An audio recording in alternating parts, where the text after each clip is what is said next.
thanks to the High Point Historical Society. Museum, excuse me, I'm getting off already. The museum, and for giving me the opportunity to share this story. I want to thank my wife Amy, my love, my sounding board, all-around partner, and son Lewis, who's my partner in crime. But thank you to all the friends, to all of you. I can't thank you enough for taking time out and being here. It means a lot. This may sound a little funny, but I have a great name, Peter Freeman. I guess we all think about it from time to time, about how we ended up being called by a singular tag for our entire lives. Most likely, we didn't have a say-so in the matter. Yet here we are, all with a name.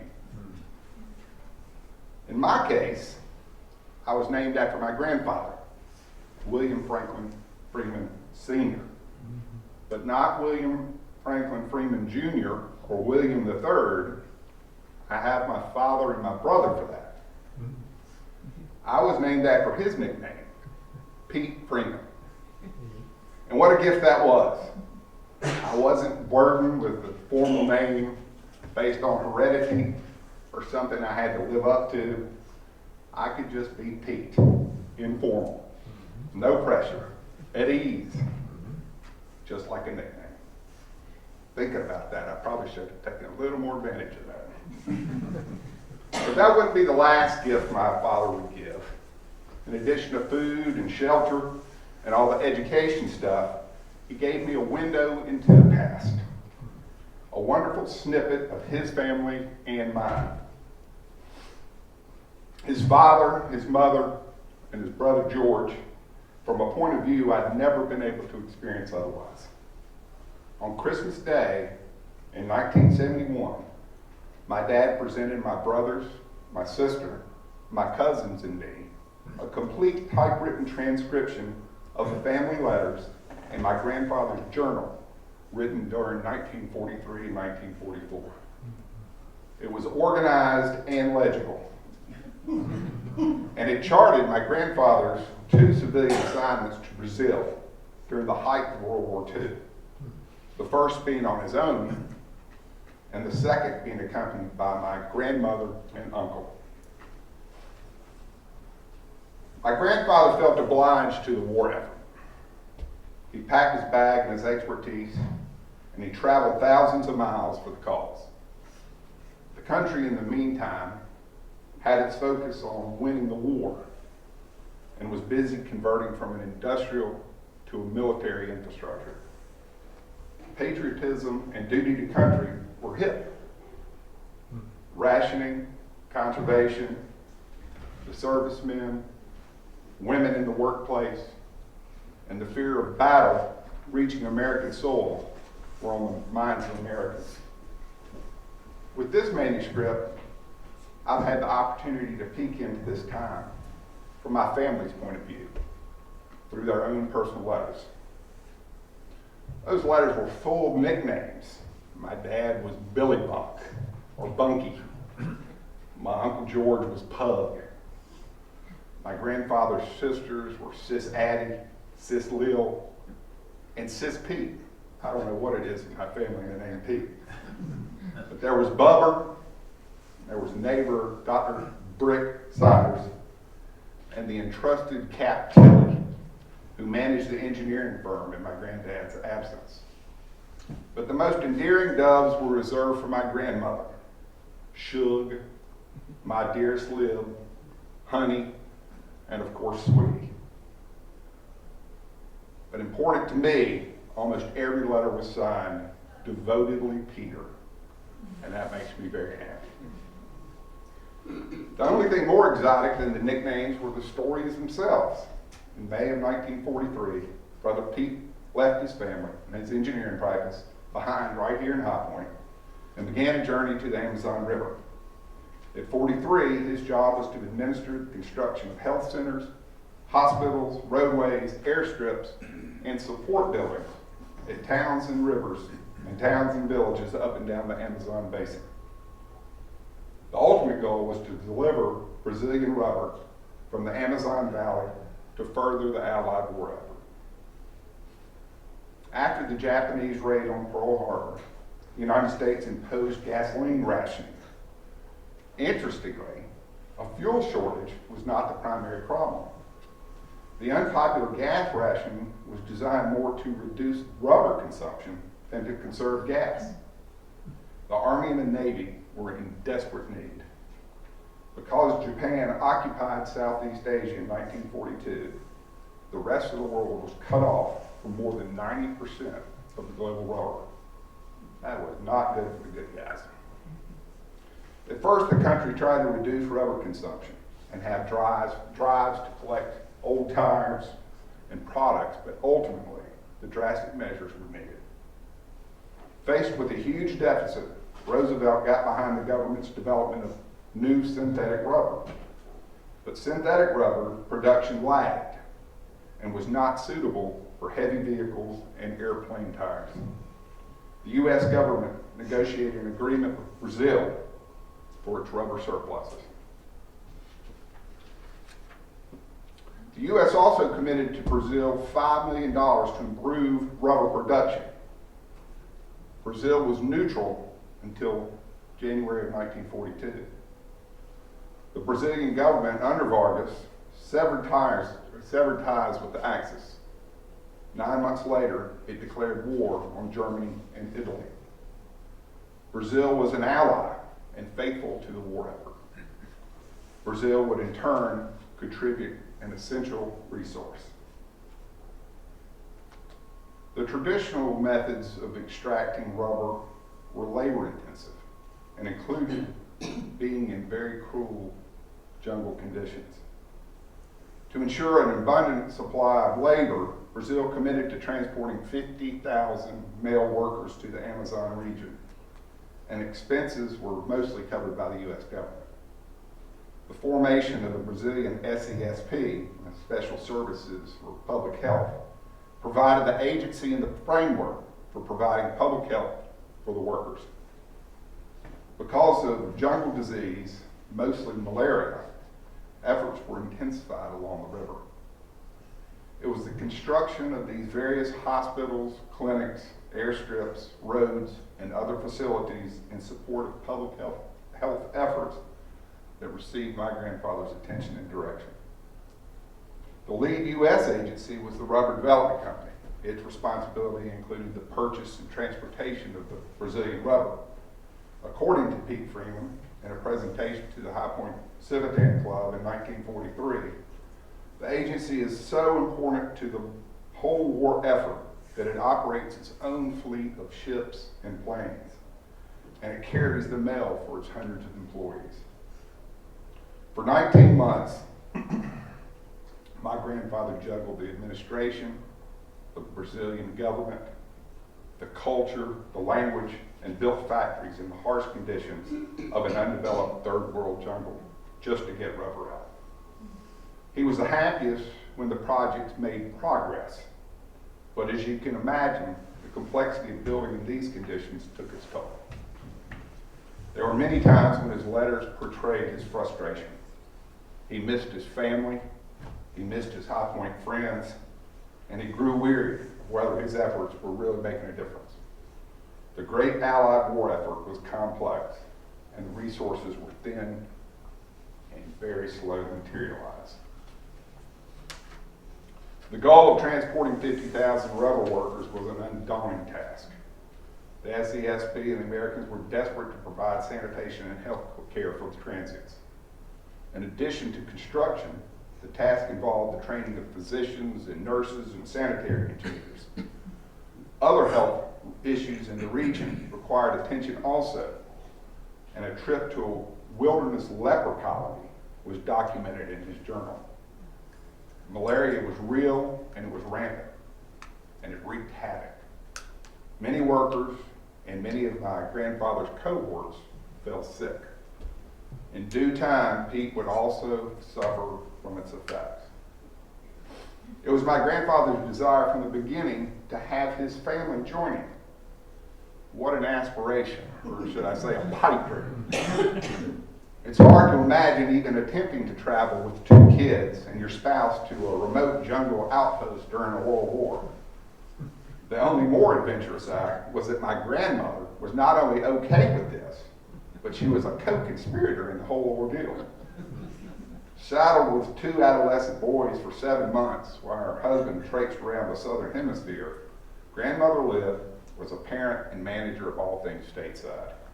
She prepared one son for high school graduation and his first year in college, and another for being a 10-year-old.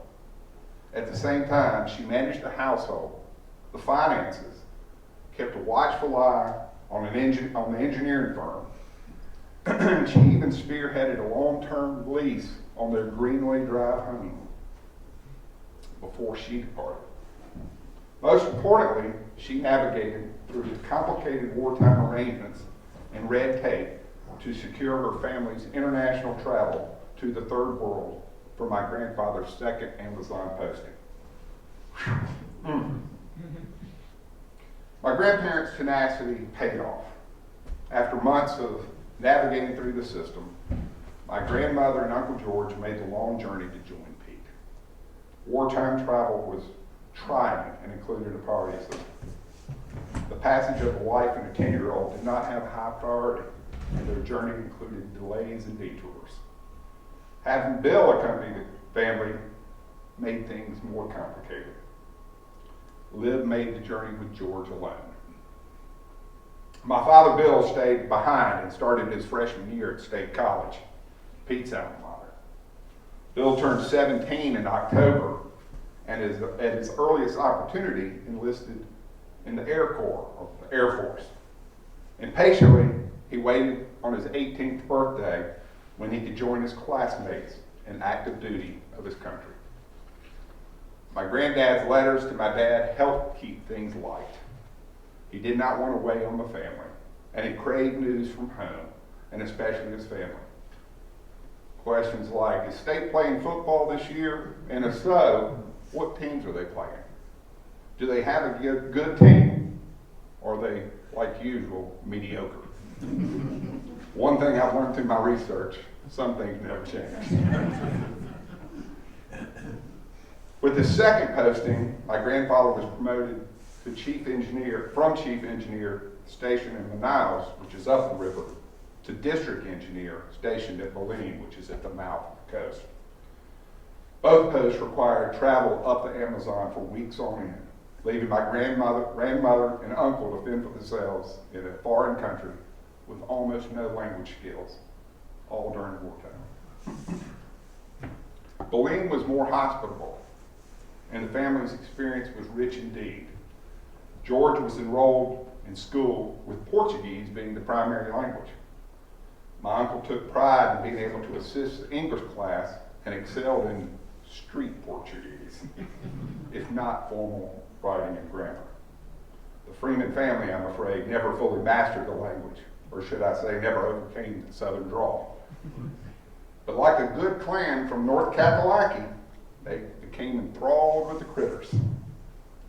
My grandparents encouraged curiosity, and with a little help, Uncle George raised parakeets, lizards, and a pet monkey.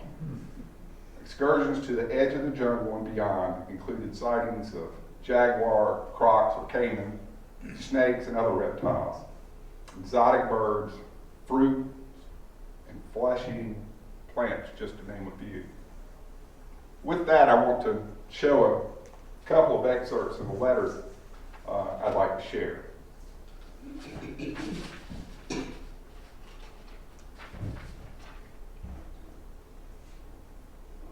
think I did.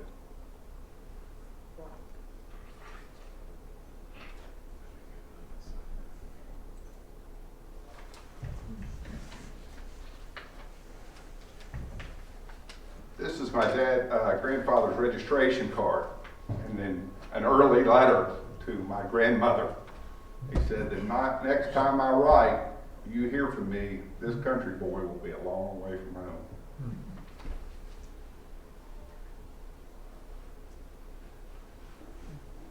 My dad made an introduction on when he did the manuscripts. He had an introduction to all us kids. And it goes like this. As you know, I've taken the liberty or the audacity, perhaps, to transcribe the letters of your granddaddy Freeman. I started typing them just so I could read them myself. The more I wrote, the more I thought that you all would enjoy reading them. They don't tell you so much about South America or about the war years. What they do tell you about is your granddaddy and his family in a way that I can never tell you myself.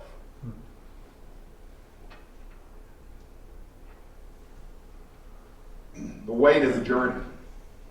It's a letter to my dad from my granddad. Boy, as the time comes near, the more I hate to leave. However, I think I have the opportunity to be of service. I believe I have the temperament and the personality that will assist with the program. This is an opportunity to broaden or educate oneself. And in another letter to my dad. Dad is going to take this opportunity to talk to you a little bit, straight from the shoulder. There are some dangers attached here to this trip to South America, and it's possible that it would be my last trip. And if so, you'd have to step in and assume some of the responsibilities for the family. Many boys have had to do just that at 16 years of age.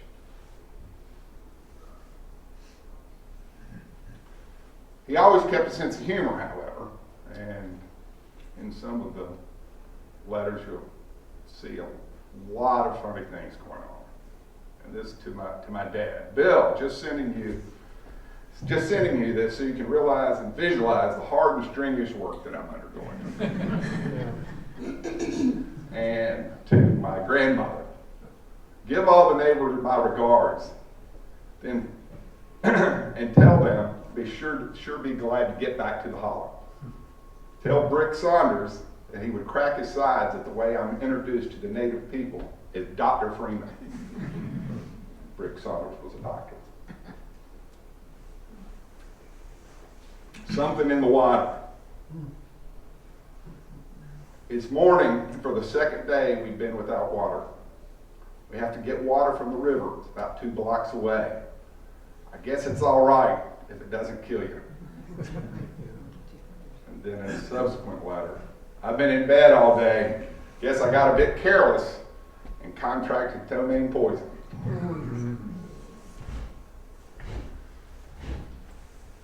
On unforeseen threats. Again to my grandmother. I don't know if I've told you, but I've fallen off about 18 pounds. I don't care to fall off anymore. Dr. Rosenfeld had an attack of poison similar to mine last week. His temperature went to 104. We haven't been able to get Dr. Lesa out of the backwoods yet. I told you he went on an inspection trip and came down with malaria. We hope to send the plane after him this week. And another trip, I went to Dr. Calsey's laboratory. He's making a study of mosquitoes. A great number of diseases are traced to the mosquito. After this trip, I was sure that my mosquito netting was down around my bed, and the mere buzz of one made me shiver. On being lonesome. I'm so lonesome, I don't know what to do half the time. The only time I forget about home is when I go out to the little hospital I'm building and try to argue with Portuguese foreman. I will say something on purpose just to get him excited. And after that, you can hear him a mile away talking up a storm. And I always have to remember this was life during wartime. And the letters were always alluding to that. I have to be very careful of what I say. Nothing about where I am, no detail or descriptions, etc. And then to my grandmother, I've not heard from you for fear that you've not heard from me. I tried to call you by telephone tonight. It's an experimental station, but it was closed. It would cost me approximately $35 for 3 minutes, but it'd be well worth it. I was getting dubious about our work down here. For some reason, it's gotten underway. It has not gotten underway properly. A lot of passing the buck. And to my grandmother, The German submarines have been very active in the mouth of the Amazon for the last 30 days, having sunk a number of river craft, plying between here and Belém. So it's still a very dangerous trip. I certainly don't want you to come down that way.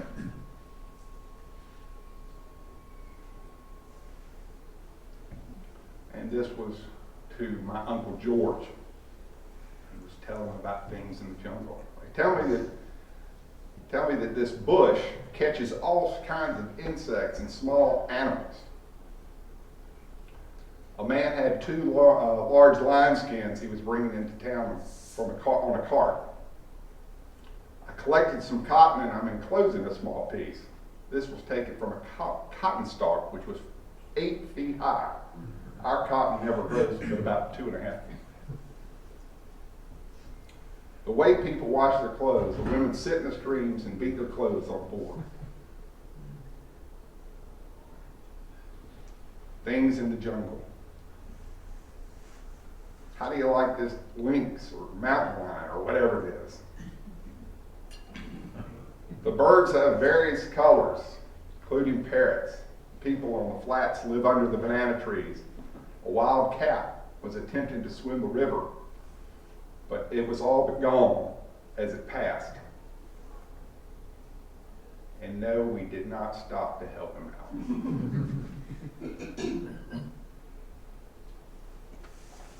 Modes of transport, as you can imagine, this is what, 30 years after airplanes were around. This was to my dad. We arrived here in time, stopping for a short period at Antilla, Port-au-Prince, San Juan, and Antigua. We'll look it up and see the territory we covered. And another one, got stuck in the mud. Everybody was pretty disgusted when we got back. This airport is an outpost, like you read about. I pity the ones that are stationed here.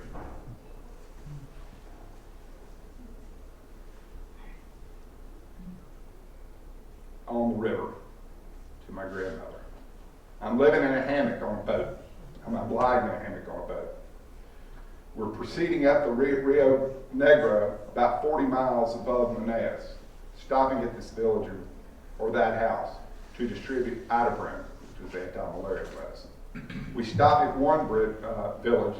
There was a leprosy colony. The whole colony is out of food. There's no boat. No boat has stopped there in about 2 weeks.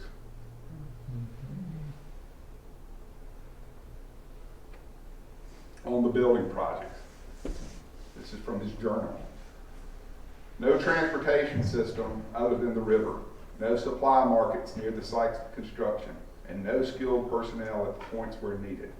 I quickly found construction work in the Amazon a most difficult undertaking. More on the building projects. Holding us up due to a lack of men. Problems in supply.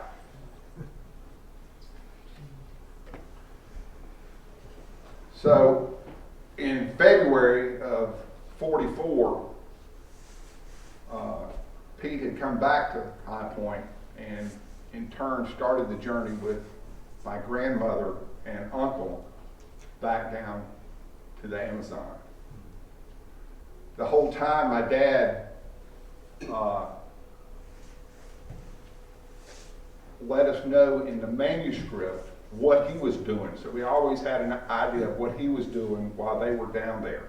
And the majority of the letters, of course, were written to him from the family. What's recorded herein actually happened to real people, your predecessors. It was in hope of making a contribution to the war effort. To actually board a DC-3 and to fly to a part of the world that was scarcely past the Stone Age. It turned out to be for them a period of frustration and disappointment. But looking back now, your forebears did add a bit to all the efforts which brought about the victorious conclusion to that war. And in their effort, we can be proud.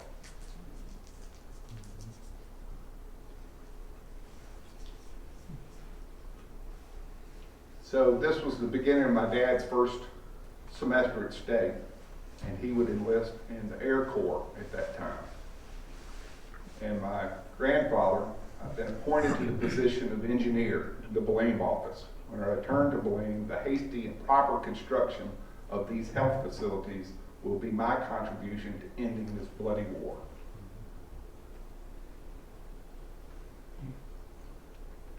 So my dad's away, he's in Raleigh, but he needs money. So he says, I'm becoming accustomed to wartime college life, and I'm enjoying the freedom, but I am worrying a lot about trigonometry. So apparently he had written a letter to my grandmother about getting some dough. And so he did it in a poem. And so my grandfather sent a poem back. And I'll read part of that. 45 bucks is a lot of dough. On bushes and trees it does not grow. So make your requests as light as you can, so that it may be honored, I'm telling you, man to man. Your poem was no trouble and was not composed of pills. But if you love your old man, you'll step light on the bills.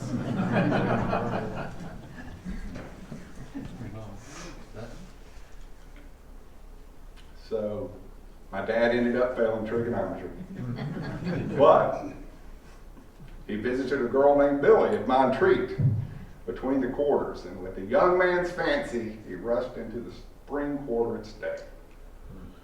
And so to my dad from my grandfather, George started school today, and boy, is he confused. He's taught French and Portuguese. Maybe you'll learn a little Portuguese.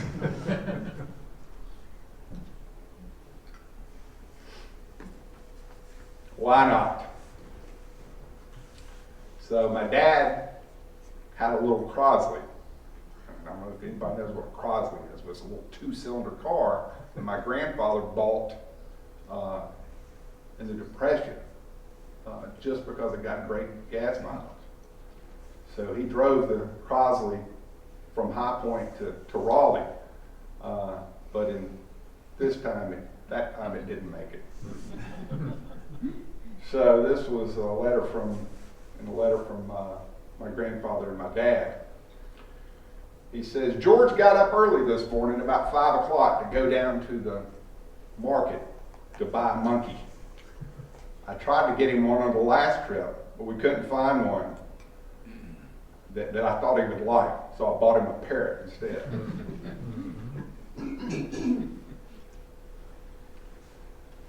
And so here was an ongoing story of the Crosley.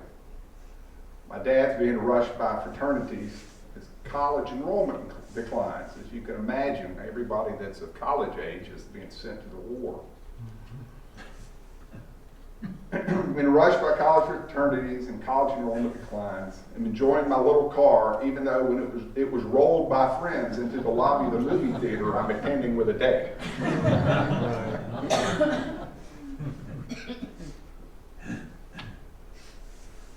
And this was from my grandmother, and this was a crash they had going up the river. I was calling to the captain to get the lifeboat lowered and get food and water on it, and I yelled to the cook to cut off the alcohol stove. The jungles looked like a formidable place to have to spend 2 or 3 more days. We were in shallow water, but the river is always swift, and the lightest shift in the boat would surely have sent us over. I thought we were headed to shore. There was nothing there but the densest jungle, but there was a native shack. We pulled up underneath and scurried up a 30-foot ladder, and we were welcomed by a man and his wife and 7 children, and all the boys didn't have a stitch on.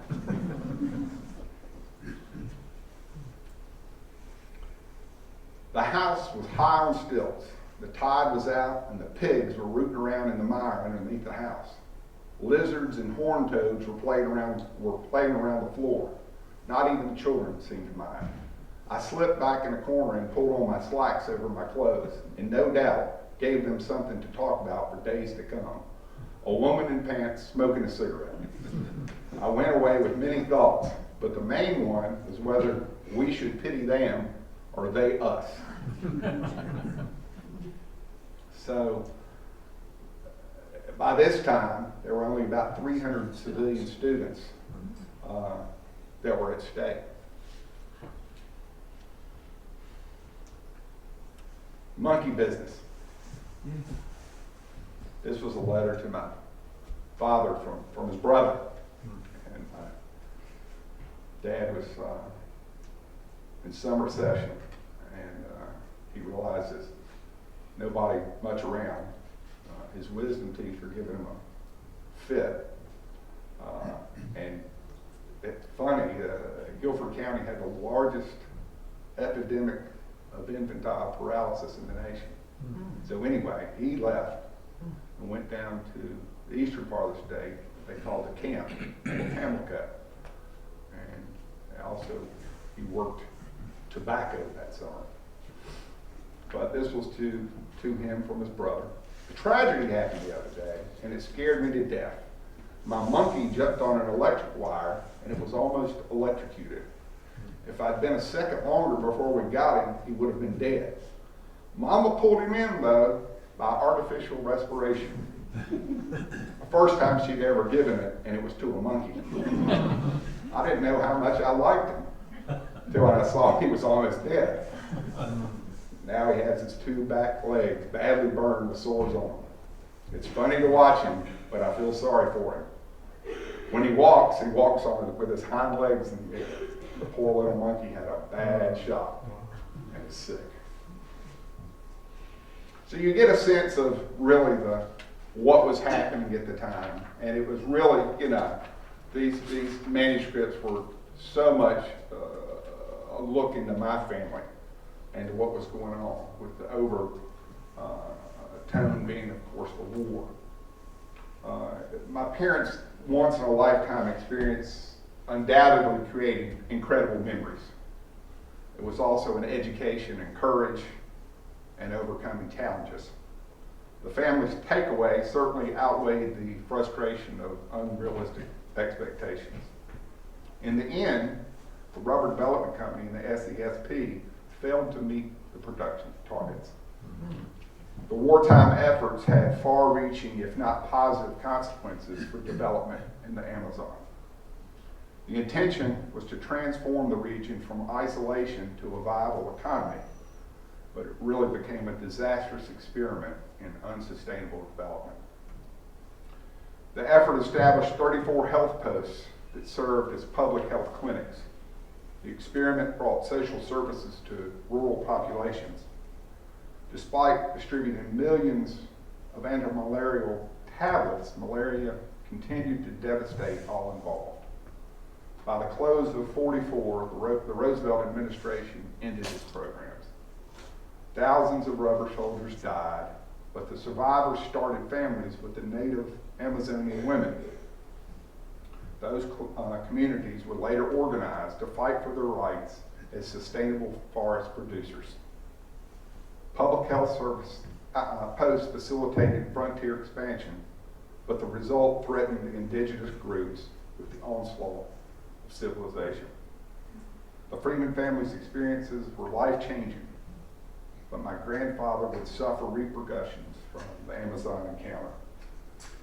There was not only the frustration associated with lackluster results, but undeniably, Pete's exposure to malaria would leave the greatest lesion.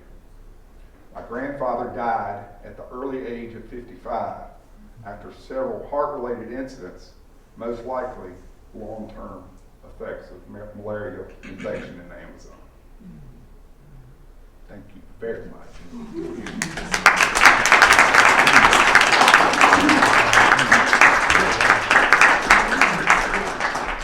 Be happy to answer any questions. I probably don't have many answers, but I'll certainly do. Well, Ross, thank you for being here.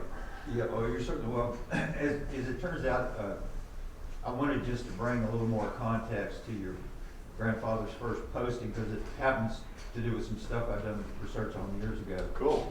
But in 42, 43, was really kind of the darkest period of the U.S. experience in World War II. The 8th Air Force in Europe, its bombing crews were suffering losses of 20% per mission, which meant that in 5 missions your force would be wiped out. They couldn't train crews fast enough, couldn't build planes fast enough. So there was that going on in Europe. In the Gulf of Mexico, the U.S. government was hiding the number of commercial ships being sunk in the Gulf because they were afraid it would panic. The U.S. population, of course, we all know about the terrorism, up and down the East Coast. Right. So the U-boats were just running rampant along the coast of the United States. And your father's first posting in Manaus was really the heart of darkness, because the Brazilian army now, for several years, has operated from the stepping stone of Manaus, a jungle training school where special forces from all over the world go to train today. So what your grandfather did was really, really extraordinary, in truly extraordinary times. Thank you very So much. thank you for that presentation. You bet, thank you. Thank you for bringing more to the subject. So. Did your mother ever go back there? Did they ever go back to Brazil? My grandparents did not go back that I know of. My father and uncle retraced the journey and went back, I guess in the 70s, Oh, okay.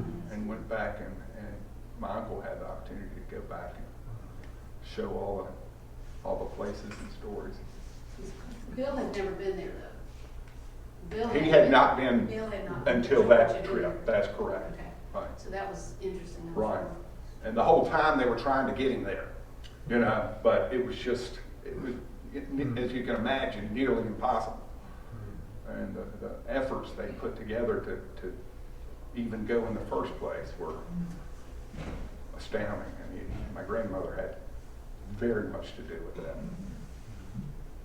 So she never had malaria, just your grandfather or Yeah, something? they were in Belen, so my grandmother and uncle were farther towards the coast, a Okay. little more civilized.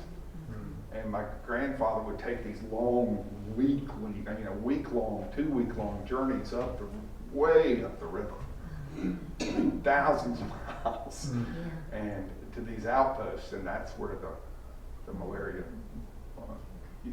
What part of the infrastructure did that your grandfather built was still left in the 70s? Oh, golly, probably not much. It was kind of the first pass at doing anything in that area. Yeah, but was anything left? I mean, I'm sure the roadways were improved and the hospitals were added to and so the hospitals were still there? So it did improve it? I'm not sure.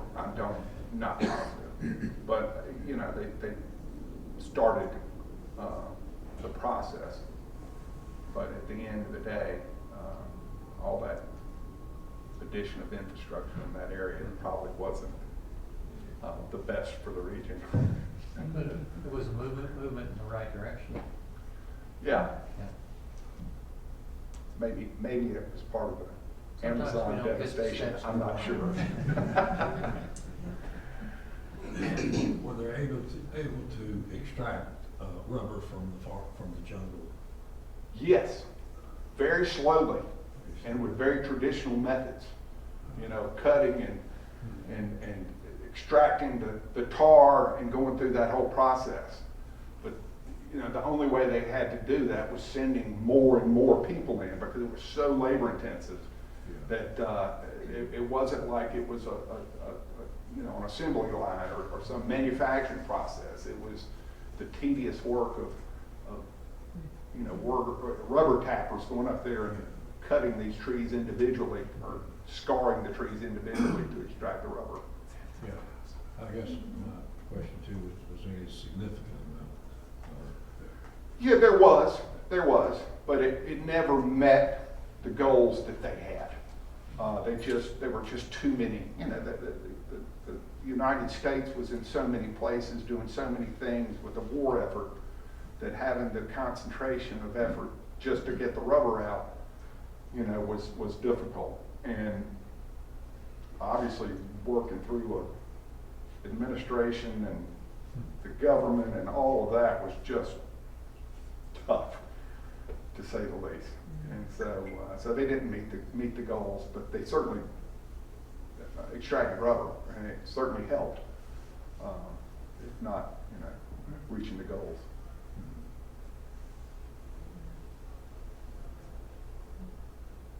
Thank you. Thank you.